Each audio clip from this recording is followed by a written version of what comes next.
Hi beautiful পিপুল, আজ আমি আপনাদের চায়ের দেশ শ্রীমঙ্গল সেই চা কন্যা সম্পর্কে একটা ছোট্ট ভিডিও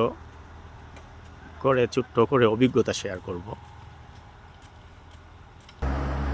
এই যে দেখতে পাচ্ছেন চায়ের দেশে সেই ঐতিহ্যবাহী চা কন্যার নিদর্শন, যা আপনারা ইতিমধ্যে অনেক ইলেকট্রনিক মিডিয়া সামাজিক মাধ্যমে বহুবার দর্শন করেছেন।